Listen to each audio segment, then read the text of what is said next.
خشم طبیعت بار دیگر در جغرافیای افغانستان. سیلاب‌های کمپیشینه در غزنی مردم را زیانمند ساخته است. ترور چهره‌های رسانه‌های اجتماعی از کابل تا منبی. دکتر جبارخیل در افغانستان و ظریف بابا در هندوستان ترور شدند. اطمینان بخشی رهبر طالبان همزمان با راکت باران شدن خاک ازبکستان. ملا هیبت الله در پیام ایدی گفته که از خاک افغانستان هیچ کشور تهدید نخواهد شد. نشست کابل به روایت کرزی.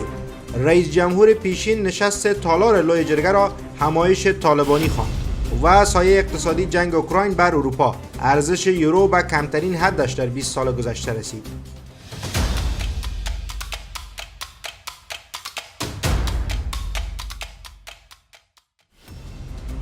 سلام و وقتتان بخیر. به خبرهای ساعت 10 از آماج نیوز خوش آمدید. مسئولان محلی طالبان در غزنی میگویند که در نتیجه بارش باران و جاری شدن سیلاب‌ها در این ولایت 2 کودک جان باخته و 3 تن زخمی شدند. حبیب الله مجاهد رئیس اطلاعات و فرهنگ طالبان در غزنی میگوید که روز سه‌شنبه 14 سرطان در بیشتر ولسوالی‌های غزنی سیلاب‌ها جاری شده است و باعث تلفات جانی و خسارات مالی شده است. او افزوده که ولسوالی‌های رشیدان، چغتو، واغظ، آببند، گیلان، زنخان، مقر و اندراب در ولایت غزنی گواه جاری شدن باران‌های شدید بوده که منجر به جاری شدن سیلاب گردیده است. حبیب الله مجاهد میگوید که جاری شدن سیلاب در ولسوالی رشیدان منجر به کشته شدن 2 کودک شده و 3 تن دیگر در ولسوالی آببند نیز زخمی شدند. گفته می شود که در جریان این سیلاب‌ها 10 جریب زمین زراعتی تخریب و چندین رأس مواشی نیز تلف شده است. یکی از ساکنان منطقه وارکلاه گفت که بر اثر سرازیر شدن سیلاب مزارع این منطقه تخریب و نزدیک به 200 رأس گوسفند و 30 رأس گاو تلف شده است. به گفته مردم محل این حادثه منجر به تخریب جزئی 60 خانه مسکونی و 30 حلقه چاه آب زراعتی نیز شده است. آنها می‌افزایند سیلابی که در 50 سال اخیر بی سابقه بود اهالی منطقه وارکلاه و ساحات دیگر را غافلگیر کرده است. 2 چهره شناخته شده شبکه‌های اجتماعی انورالحق جبارخیل و ظریف بابا که با صحبت‌ها و ادعاهایشان منتقدان زیاد پیدا کرده بودند از سوی افراد مسلح ناشناس کشته شدند. منابع تایید کردند که دکتر انورالحق جبارخیل چهره شناخته شده رسانه‌های اجتماعی از سوی افراد ناشناس کشته شده است. به گفته منابع افراد ناشناس او را دیروز سه‌شنبه 14 سرطان در شهرک سید جمال الدین از مربوطات ناحیه 12 شهر کابل کشتند.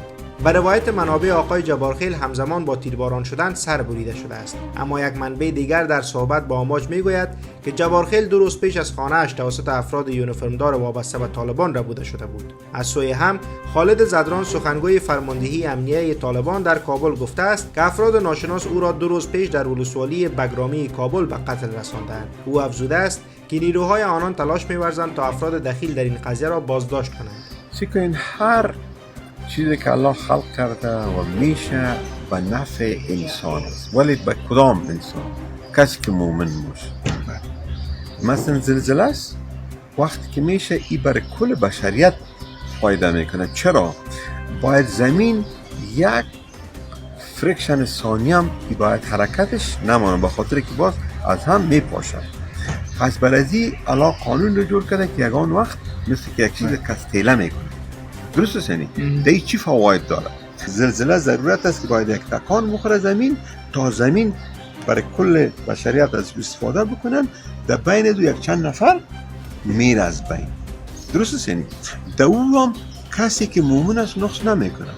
فوت کرد خود میره جنت، از اینجا که بهتر و خوبتر برش میشه. اما نقص کی میکنه؟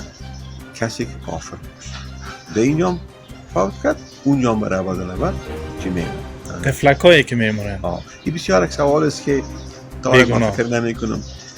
طفلا هم فایده میکنن که به انتها فایده میکنن، اکثریتش فایده میکنن در کره زمین. چرا؟ اکثریت مردم کافر هستند، اکثریت مردم منافق هستند و اینا اهل جهنم هستند. اینمی طفلی که در طفولیت میموره این دوزخ نمیره. تا چه وقت میخواین 4 خانم داشته باشین؟ تا که زنده هستم. همه 4 خانم هست؟ تا که زنده هستم هر کدامش کم میشه و میخوایم که 4 خانم داشته باشم. به خاطر چی؟ از من که در خانم ما خوشبخت میشه. من خوشبخت انسان هستم. فکر میکنین در صورتی که سن شما هم پیشرفته باشه، تا شما یادآوری کردین تا که من زنده هستم باید 4 خانم داشته باشم، سن شما هم پیشرفته شده باشه و اگه 100 سالم شدم برای شما خود به این موضوع حاضر هستین، فکر میکنین که زندگی حاضر خواهد شد با شما آرزو من هر وقت سر من دختر عاشق میشن. مثلا کس عاشق میشن. یکی از دلایل من هم دلیلش وقتی من زنده هستم من کسی را نمیگیرم که سر ما عاشق میشه. دقیق. از سوی دیگر رسانه‌های هندی گزارش دادند که خواجه ظریف بابای چشتی که خودش را رهبر مذهب شاخه از مسلمانان موسوم به طریقه چشتیه می‌خواند، از سوی افراد ناشناس در نزدیکی شهر ممبئی کشته شده است. به گزارش NDTV هند، این جوان هراتی عصر روز گذشته در شهر یولای ایالت مهاراشترا با ضرب گلوله کشته شده است. او چند روز قبل گفته بود برخلاف ملا هیبت الله رهبر طالبان توانسته قلب هوادارانش را بدون انفجار و انتحار به دست آورد. پلیس هند گفته که انگیزه این قتل تا اکنون روشن نشده است. او در یولا به صوفی بابا مشهور بود. او به دلیل اینکه فعالیت‌هایش را در شبکه‌های اجتماعی فیسبوک نشر می‌کرد، بین کاربران افغانستانی مشهور بود. پلیس هند گفته است که او در حدود 200 کیلومتری ممبئی با شلیک گلوله از ناحیه پیشانی مورد اصابت مهاجمان قرار گرفته و به دنبال آن جان باخته است. به گفته پلیس، مهاجمان پس از کشتن صوفی بابا موتر شاسی بلند وی را سرقت کرده و از محل متواری شدند. پلیس این کشور از عملیات تعقیب برای بازداشت قاتلان نیز خبر داده است.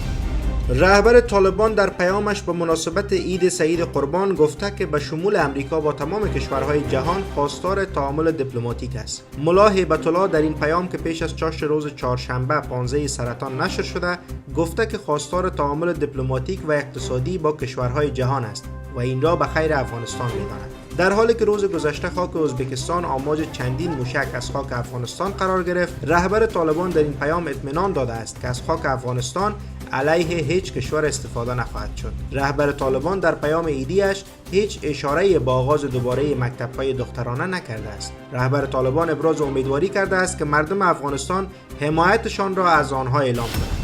حامد کرزی، رئیس جمهور پیشین، نشست اخیر تحت عنوان گردهمایی بزرگ علمای افغانستان در کابل را همایش داخلی طالبان خوانده است. کرزی در گفتگو با شبکه العربیه گفته است که اشتراک کنندگان این نشست اغلب مقامهای طالبان بودند. این نشست با سازماندهی طالبان روز پنجشنبه 9 سرطان آغاز شد و روز شنبه هفته جاری با صدور قطعنامه 11 ماده‌ای پایان یافت. اشتراک کنندگان این نشست در قطعنامه‌شان با ملا هیبت الله آخوندزاده رهبر طالبان تجدید بیعت کردند و او را حاکم مشروع افغانستان خواندند.